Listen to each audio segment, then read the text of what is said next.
황룡사 9층 목탑은 신라시대에 지어진 건축물이었으며 한때 세계에서 가장 높은 목조 건축물 중 하나였다고 합니다.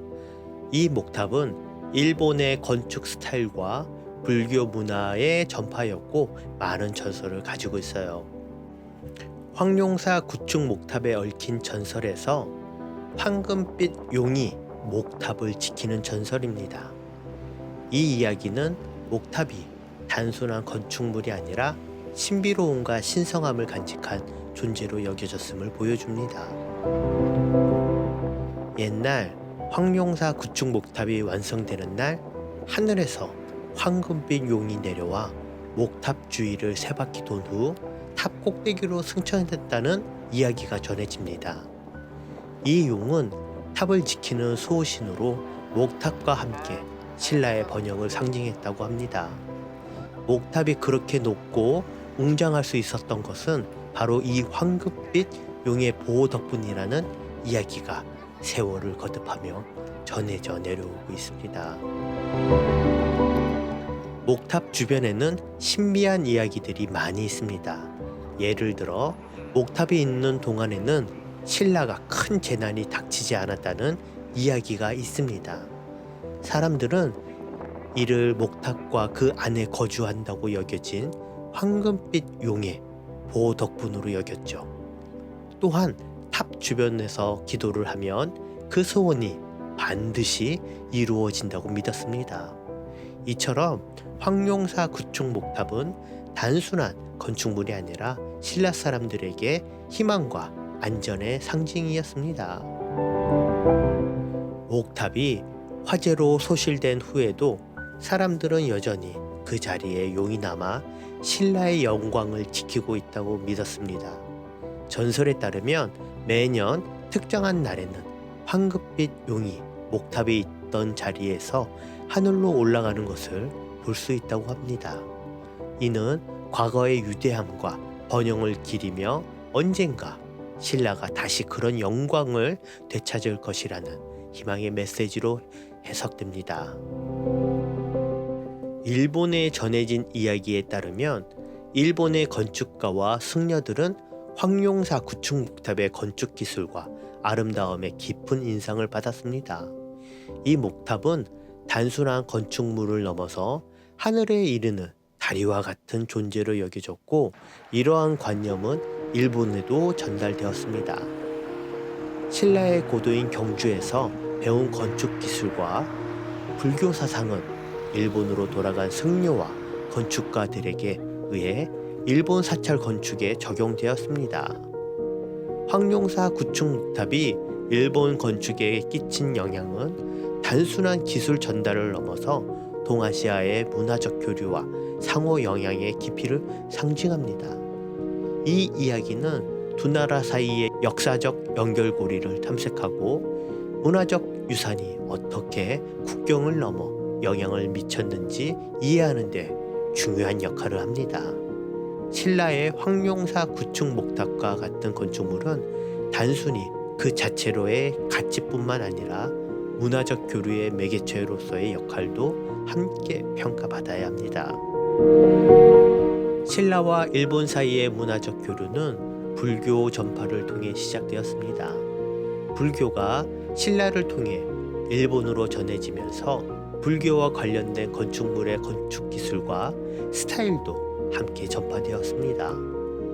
황룡사 9층 목탑은 이러한 교류의 상징적 사례로 일본의 건축가와 승려들이 신라를 방문해 목탑과 그 구조를 연구했다는 기록이 있습니다.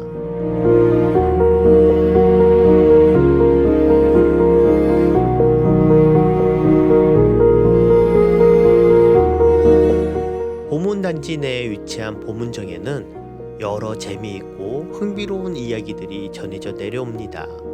보문정은 원래 신라시대에 만들어진 인공 연못인 안압지의 일부로 경주의 역사와 함께 수많은 변화를 겪으면서도 사람들에게 아름다움과 평온함을 제공해 왔습니다. 보문정이 위치한 안압지는 신라시대의 궁궐의 정원으로 사용되었으며 왕과 귀족들이 연애를 베풀던 장소였다고 합니다. 특히 달밤에 배를 띄우고 음악과 춤을 즐기며 화려한 연회를 열었다는 이야기가 전해집니다. 이러한 연회는 신라의 문화와 예술이 꽃피운 시기의 상징으로 여겨지며 보문정 주변의 아름다운 경치와 함께 오늘날에도 많은 이들의 상상력을 자극합니다. 보문정과 안압지 주변에는 고대 신라의 귀신이 나타난다는 전설도 있습니다. 특히 밤에 보문정을 방문했다가 신라시대의 옷을 입은 여인이나 승려의 귀신을 만났다는 이야기가 전해지기도 합니다. 신라시대의 고관의 딸이었던 여인은 사랑하는 사람과의 약속을 지키기 위해 안압지를 찾았으나 비극적인 운명으로 인해 둘은 만날 수 없었습니다. 결국 그녀는 사랑하는 이를 기다리다 생을 마감했고 그녀의 영혼은 보문정과 안압지 주변을 떠돌며 여전히 사랑하는 이를 기다리고 있다고 합니다. 밤에 혼자 다니면 무서울 것 같기도 하지만 신라시대의 여인이나 승려를 만나면 물어볼 것도 많이 있을 것 같네요. 보문정과 안압지에는 신라시대의 보물이 잠겨있다는 전설도 있습니다. 왕이나 귀족들이 중요한 물건이나 보물을 연못에 숨겨두었다는 이야기가 있는데 이는 아직까지도 많은 사람들에게 상상력을 자극하고 때로는 보물을 찾으려는 모험가들의 도전을 불러일으키기도 합니다.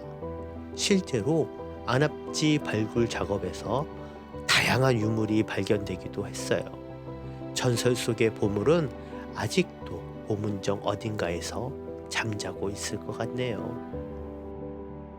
보문정 주변에서 가장 매혹적인 것 중 하나는 달밤에 연못에 비치는 달의 모습입니다.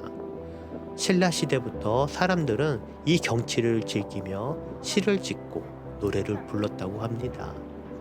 오늘날에도 많은 관광객과 사진작가들이 이 아름다운 순간을 포착하기 위해 보문정을 찾습니다.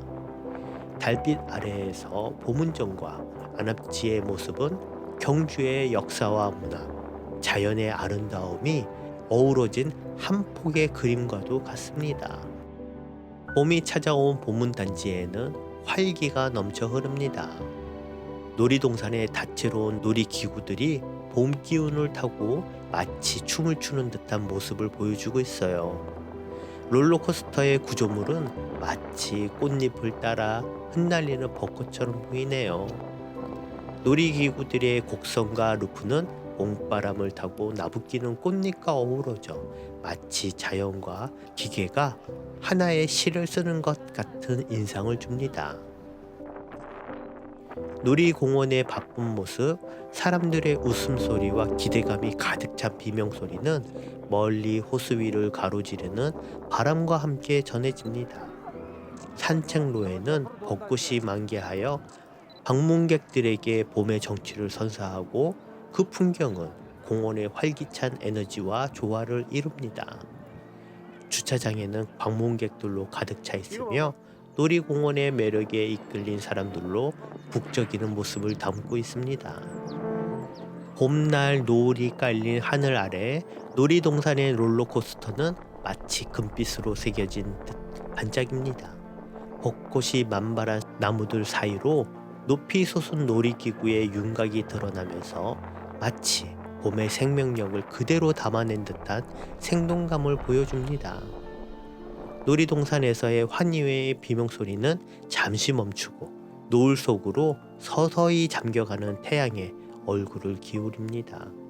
벚꽃 사이로 비치는 마지막 햇살이 금빛 레일을 따라 미끄러지며 일상에서 벗어나 무언가 특별한 순간을 경험하는 듯한 느낌을 선사합니다. 이 모든 것이 하나의 완벽한 그림처럼 어우러져 봄날의 놀이동산과 노을이 조화롭게 이야기를 만들어냅니다. 봄의 정취가 가득한 이 장면에서 벚꽃으로 뒤덮인 나무들이 마치 눈 내린 숲처럼 평화롭게 다리를 감싸고 있습니다. 사람들은 이 아치형의 나무 다리를 건너면서 그 순간의 마법에 빠져들고 있어요. 봄의 따스한 햇살이 이들의 얼굴을 어루만지며 벚꽃의 연분홍 색상이 그들의 길을 밝히는 랜턴처럼 보입니다.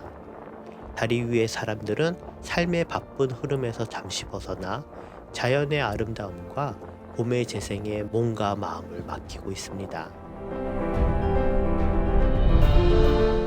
봄의 정점에서 경주 보문단지의 벚꽃과 황룡사의 역사가 만나 눈부신 하루를 보냈습니다.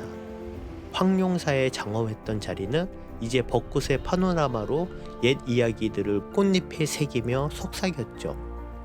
보문정에서 바라본 벚꽃은 평화의 정수였어요. 다리를 걸으며 봄바람에 흩날리는 꽃잎들 사이에서 마음까지 새하얗게 정화되는 기분을 느꼈습니다. 그 순간 시간은 정지됐고 모든 것이 완벽했습니다. 이 경험은 제 마음속에 영원히 행복한 봄날로 기억될 것입니다. 벚꽃이 지고 봄이 가면 저는 다시 경주의 보문단지를 찾을 거예요. 그때까지 이 아름다움을 마음에 품고 살렵니다. 그럼 다음 여행에서 다시 만나요. 푸라.